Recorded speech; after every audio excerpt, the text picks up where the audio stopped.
का भाई कि सारा के दैयाना ई हमरा सार के दाय भेले बहिन भेले हमर कन्या भेले हमरा लेकिन बड़ परेशान करैत रहे छै हर घड़ी एकरा किछ ने किछ चाहिए लेकिन बेचारी पसंदो होत नै छै ठीक हम कहलिए एकरा से कि आगे सारा के दैयाना एक बार स्केल दिखा दीजिए ना काहे इशार है ना दिखाइएगा थोड़ा कि मैया हमारा बड़ी मन भावे हमर सारा के दैयाना हम गवरहिन का कथि ये अपने हमरा बड़ परेशान करे छथिन आपको ना खन कहते चाय न ले आओ चाय राय देवे चाय पानी भ जेते अच्छा फिर कहते दूध न ले आओ आ दूध जे गरमा के द देबै दूध हॉर्लिक्स घोर के पियावे छिए आ घोर के राख देबै उ पानी भ जाय छै आ मोबाइल में घुसल रहे छै तो फिर गरम करू 3-4 बेर तो दूधे चाय गरम क के दियो त हम कहबे नहीं का गे मैं देवर के भैया ना ए मैया हो देवर के भैया ना अच्छा ये हमर देवर के भाई जी ना भेलखिन हमर न से आज भेलखिन कि देवर के भैया ना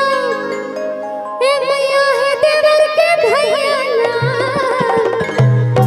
ए मैया हमरा बड़ सतावे हम देवर के भैया ना मैया हमरा बड़ सतावे हम देवर के भैया ना सारा के दैयाना के मैया सारा के दैयाना सारा के भैया ना ए मैया देवर के भैया ना मैया हमारा बड़ी मन भावे हमारा सारा के दैयाना मैया हमारा बड़ी मन भावे हमारा सारा के दैयाना ए मैया हमरा बड़ी सतावे हमर देवर के भैया ना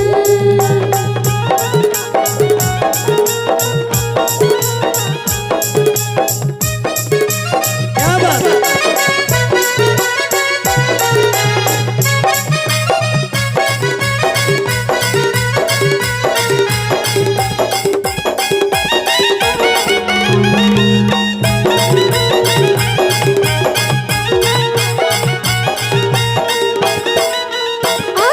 ए मैया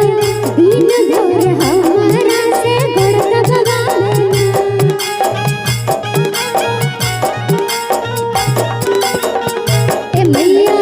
दिन भर हमरा से धान कुटवावे ए मैया रात भर हमरा से गड़ दबावे अच्छा भर दिन धान कुटथे आ रात भर टांग जातु हाथ जातु देह जातु ए मैया दिन भर हमरा से धान कुटवावे ए मैया रात भर हमरा से घोड़ दबावे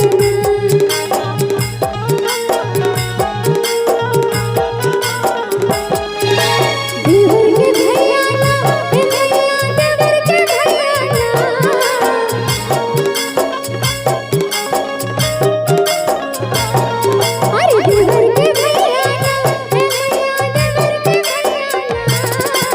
अच्छा ए मैया हमरा बड़ सतावे हम देवर के भैया ना ये मैया हमारा बड़ी मन भावे हमारा सारा के दैयाना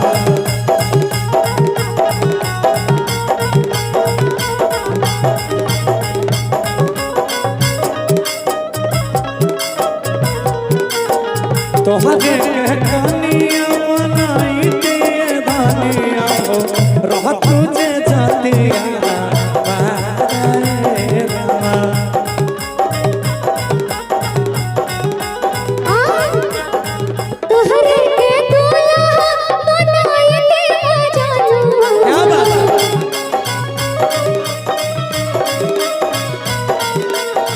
तोहरे के दूल्हा बनाई के जानू हजतिया जे रहे कहा मारे जानू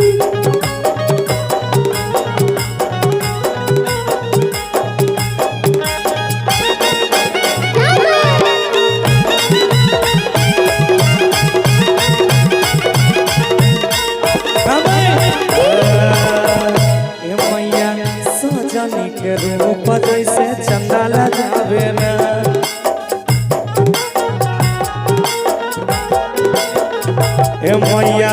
देखिए के करा हमर मन ललचावे ना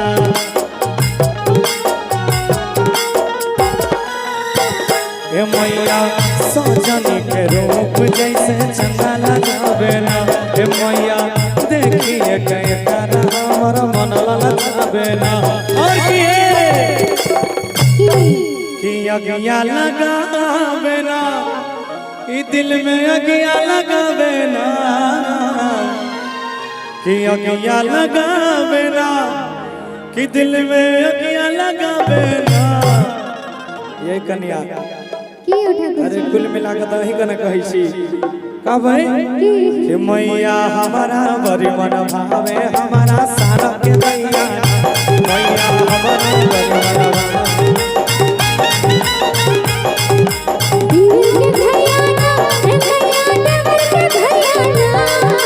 सारा के दैया ना मैया